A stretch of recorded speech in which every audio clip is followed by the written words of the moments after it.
다윗이 언약궤를 예루살렘 성으로 메어 올려가다가 하나님께서 흩으시고 치심으로 그 언약궤를 옮기지 못하고 오벳 에돔의 집으로 옮겨 놓았습니다.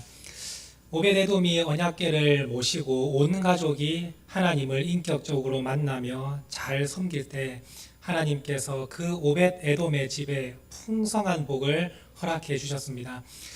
3개월 동안이었음에도 불구하고 하나님은 온 세상 사람들이 알 수 있을 정도로 그 오벳 에돔의 집에 큰 은혜를 허락해 주셨습니다.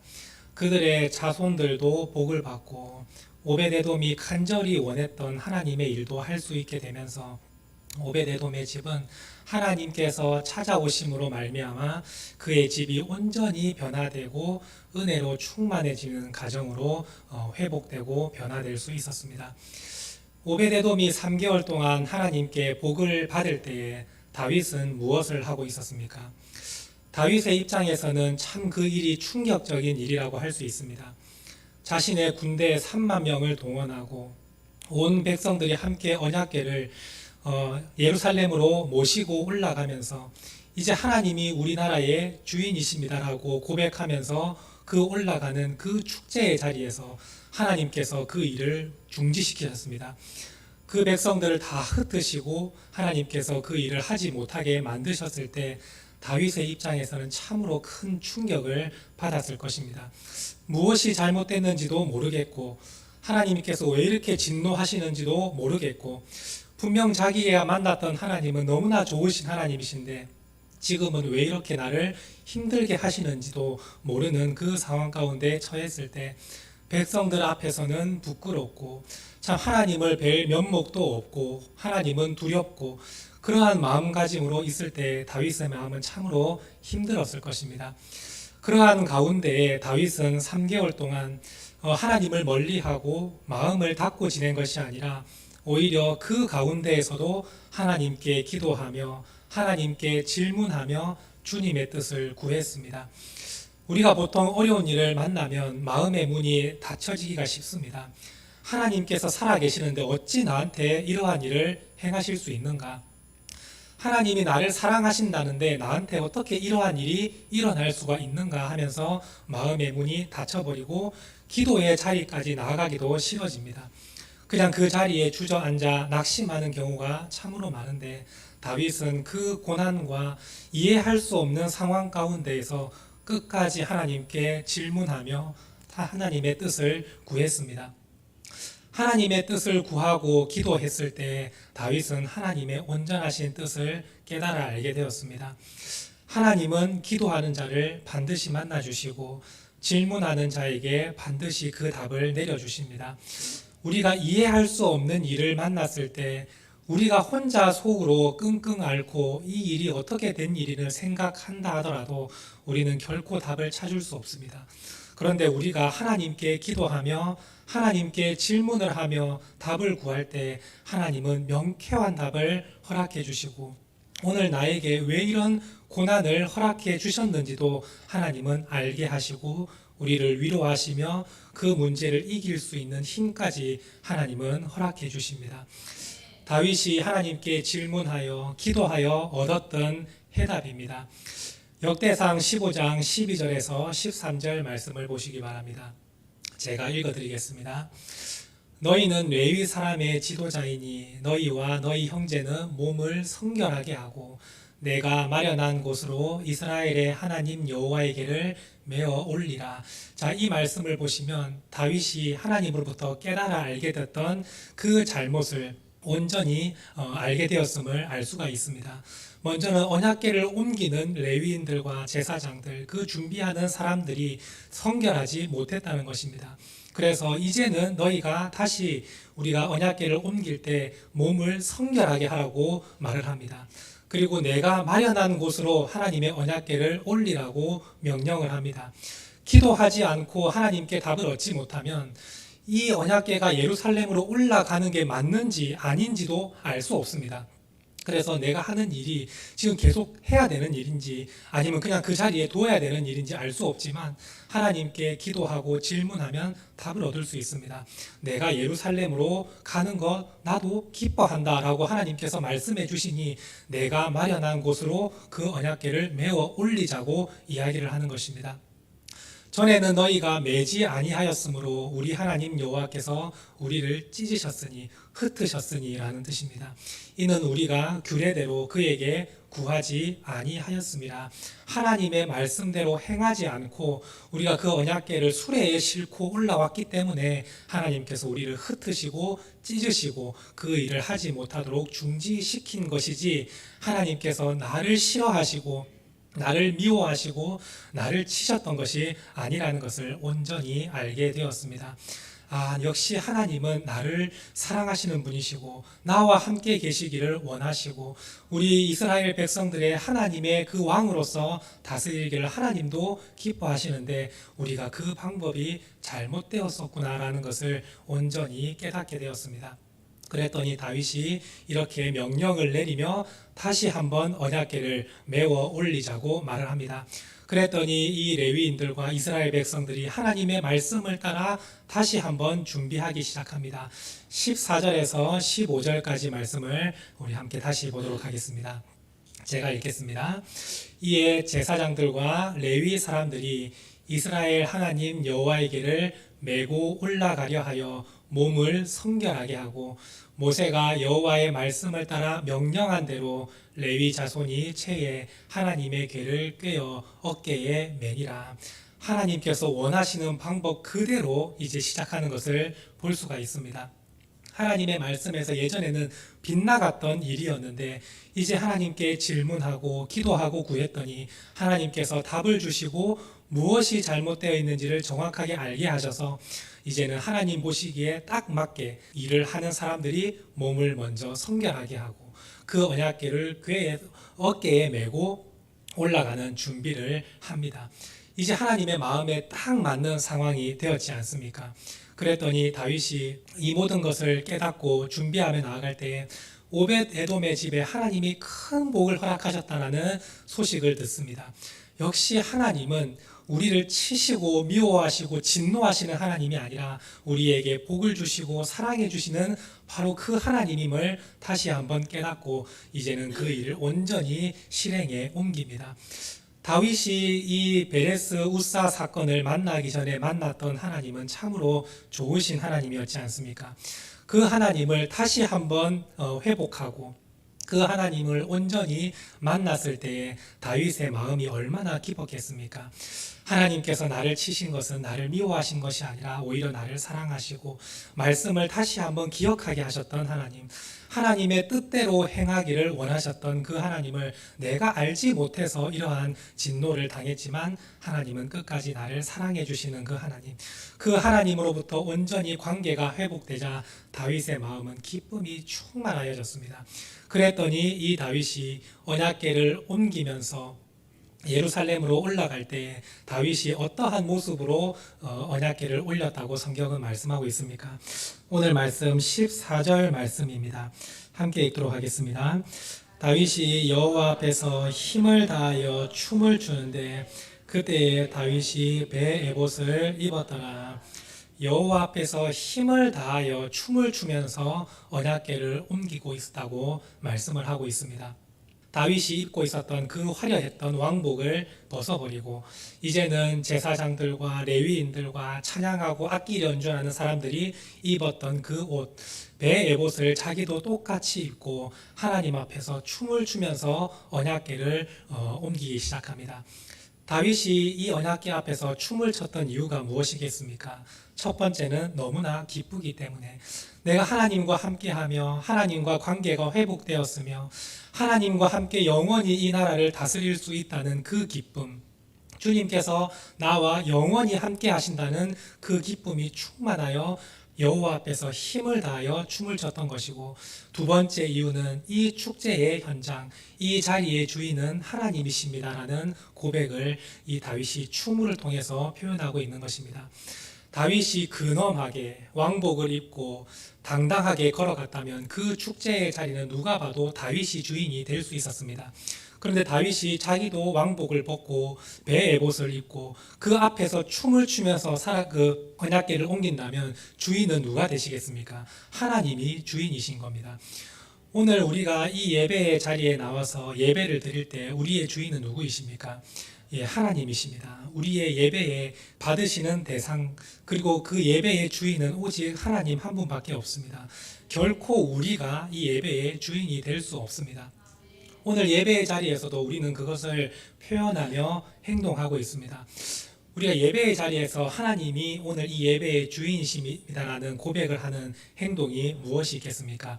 그것은 바로 우리가 자리에서 일어나는 행동입니다.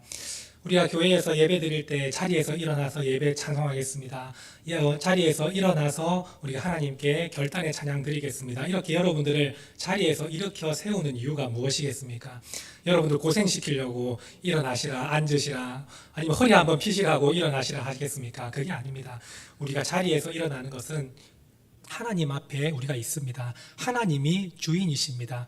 우리는 그 자리에 예배자로 왔습니다라는 것을 표현하는 것이 자리에서 일어나는 것 아니겠습니까? 세상에서도 귀한 주인공이 나타나면 자리에서 우리가 일어나서 맞이하지 않습니까?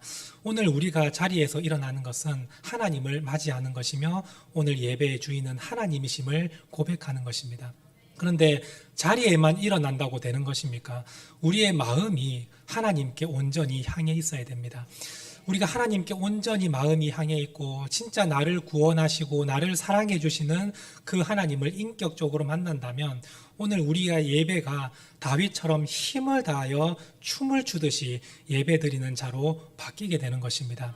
오늘 다윗이 춤을 췄다라는 것은 그냥 음악 소리에 맞춰서 몸을 잠깐 흔들면서 리듬을 맞췄다는 정도가 아닙니다. 진짜 방방 뛰고 빙글빙글 도는 그 춤을 여러분들 혹시 상상을 하시겠습니까? 한 나라의 가장 높은 자리에 있는 왕이 그 춤을 추면서 막 빙글빙글 돌면서 막 기뻐할 때에 사람들은 누구나 다 이 자리에 진짜 주인은 하나님이심을 알게 되는 것이고, 다윗도 또한 힘을 다하여 여호와 앞에서 춤을 췄다고 말합니다. 하나님을 온전히 제 마음과 정성을 다해서 예배를 올려드립니다라고 고백할 수 있는 것은 다윗이 하나님과 인격적인 만남을 가졌기 때문입니다. 너무나 좋으신 분, 나를 지켜주시고 내 기도를 들어주시고 응답해 주시는 그 하나님이 너무나 좋은 것입니다. 그런데 우리가 예배의 자리에 나와서 이 예배를 우리가 힘을 다하여 드리지 못하는 이유가 무엇이겠습니까? 그냥 예배 자리에 앉아서 찬양할 때 입도 열지 않고 말씀을 들을 때 딴 생각하고 기도할 때에 졸고 이러한 모습이 나타나는 이유는 딱 한 가지입니다. 하나님과의 인격적인 만남이 아직 없기 때문입니다. 사실 저도 하나님과의 인격적인 만남을 가지기 전까지는 예배에 드리는 자리는 그냥 참여하는 자리였습니다. 찬양을 부를 때도 그냥 입술만 그냥 열었다가 닫았다고 목소리도 내지 않고 말씀을 들을 때 생각은 딴 데 가 있습니다. 오늘 예배 마치면 뭘 할까? 뭘 먹을까? 왜 이렇게 길까? 언제 끝나나? 이 생각밖에 설교 시간에 들지 않습니다. 그리고 예배 끝나면 돌아갑니다. 무슨 은혜가 있습니까? 그러면 자동적으로 말이 나옵니다. 도대체 예배가 뭔데 그렇게 사람들이 그 예배하고 있느냐? 뭐가 그렇게 은혜스럽다고 사람들은 손을 들고 어떨 때는 눈물을 흘리고 저렇게 하느냐? 나 예배 진짜 자주 나갔어도 은혜라는 게 뭔지 모르겠다라는 말이 나오지 않습니까? 왜냐하면 하나님과의 관계가 형성되지 않으면 아무리 예배를 드려도 은혜가 없습니다. 그런데 하나님과의 관계가 온전히 맺어지고 인격적인 관계가 회복되면 이 예배의 자리는 완전히 다른 자리가 됩니다. 이 예배에 출발하기 전부터 은혜가 시작되고 이 교회에 앉아 있는 것 자체가 은혜가 됩니다. 내가 어떻게 이 자리에 앉아서 하나님께 예배를 드릴 수 있는가, 이러한 은혜가 막 풍족하게 넘칩니다. 그러면 찬양에도 힘이 있고 말씀에도 집중이 되고 기도에도 간절함이 생깁니다. 이렇게 예배가 완전히 바뀌게 되는 것입니다. 다윗처럼 힘을 다해서 하나님께 섬기는 예배자로 변화될 수 있게 되는 것입니다. 오늘 혹시 예배가 은혜가 진짜 안 되고 뭐가 은혜스러운지 모르겠다. 나는 찬양할 때 찬양도 되지 않고 말씀도 들리지 않고 기도에 간절함도 없다. 이러한 생각을 하고 계신 분이 계시다면 먼저 하나님께 인격적인 만남을 먼저 여러분들이 기도하면서 나아갈 수 있게 되기를 원합니다. 하나님께 질문을 해보십시오. 하나님, 다른 사람들은 은혜를 받는데 왜 저는 은혜가 없습니까? 저도 하나님을 진짜 만나고 싶고 은혜 받고 싶습니다 라고 여러분들이 기도한다면 하나님이 왜 여러분들을 만나주지 않으시겠습니까? 부디 바라기는 오늘 이 시간을 통해서 하나님과 인격적인 그 만남이 이루어져서 예배에 풍족한 은혜가 넘쳐나기를 소원합니다.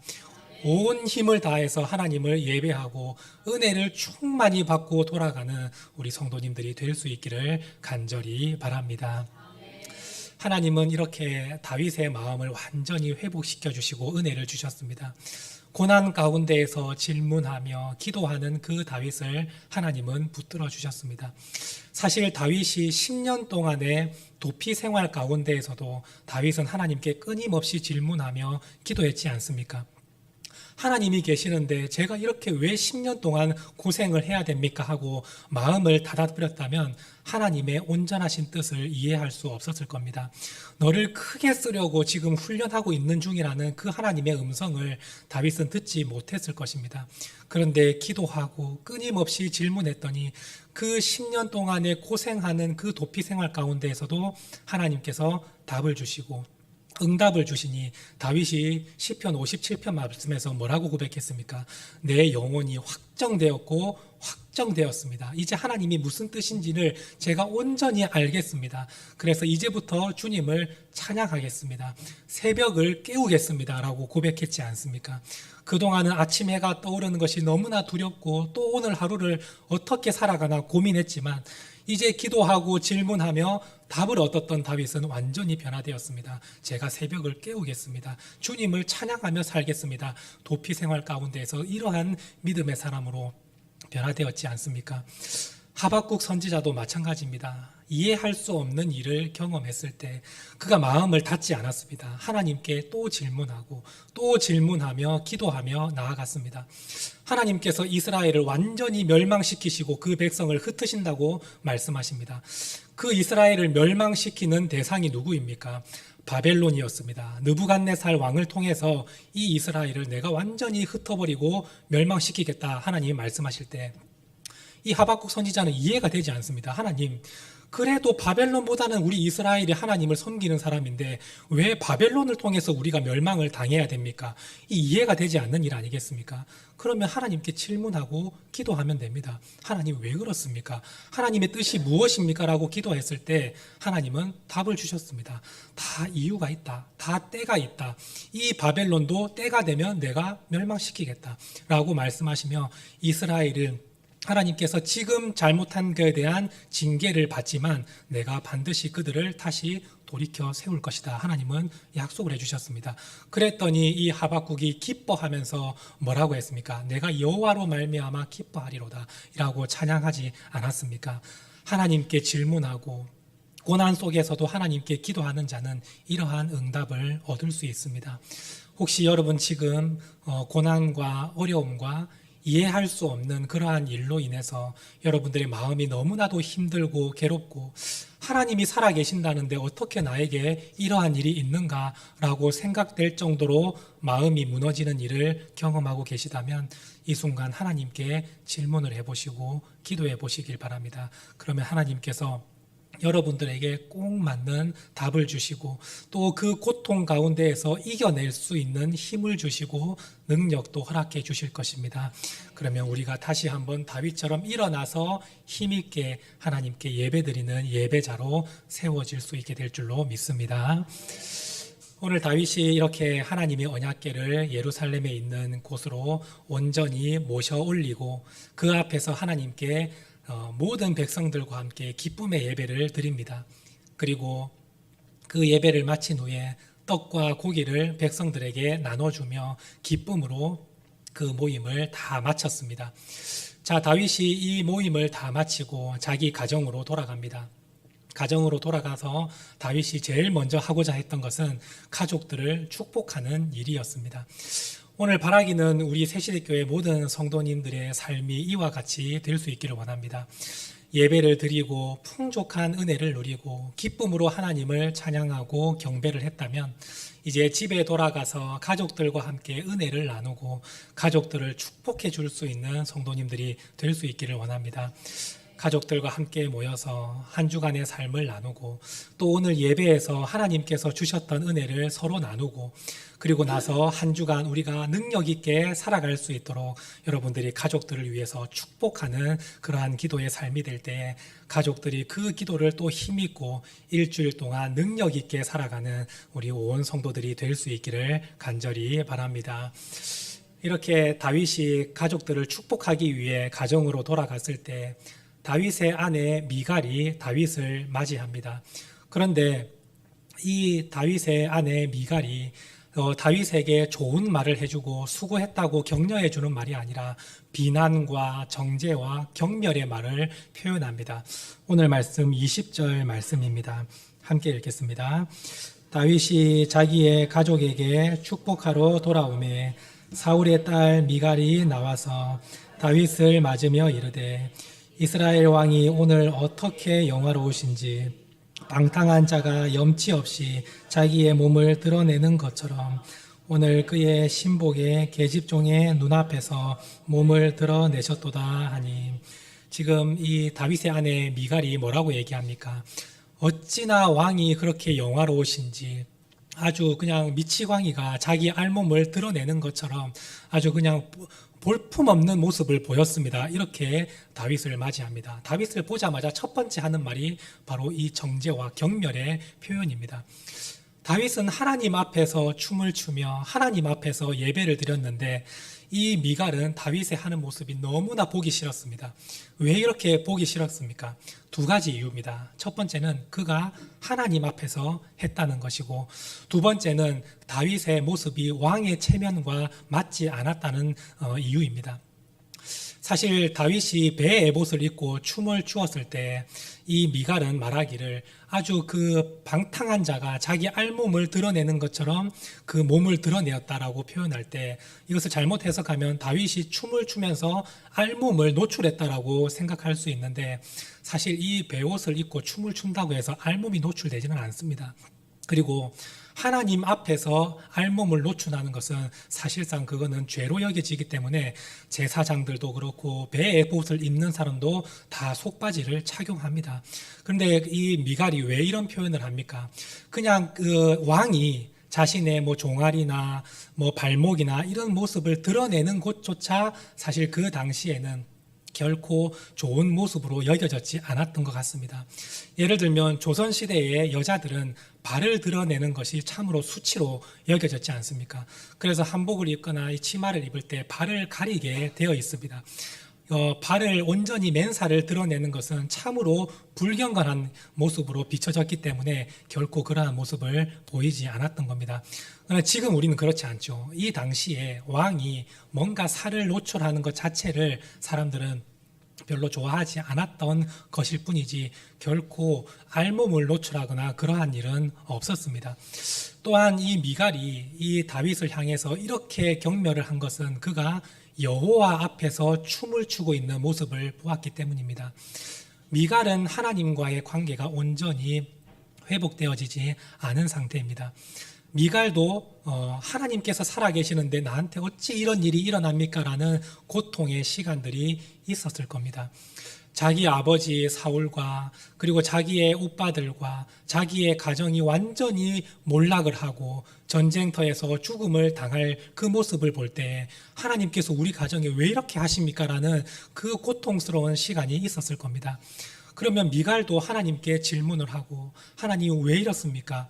라고 기도를 했더라면 하나님께서 그에 맞는 답을 허락해 주시고 또 미갈 너에게 특별히 주는 은혜가 있다는 것도 하나님은 알게 하셨을 겁니다. 그런데 미갈은 하나님께 기도하지 않습니다. 그냥 그 자체로 마음을 닫아버립니다. 그랬더니 하나님과의 관계가 회복되지 않으니 저 언약궤가 무엇이기에 저 앞에서 저렇게 왕이 춤을 추는가, 그것이 너무나도 싫었던 것입니다. 오늘 우리가 세상 사람들이 바라볼 때 우리의 믿음의 사람들이 예배 드리는 모습을 뭐라고 생각하십니까?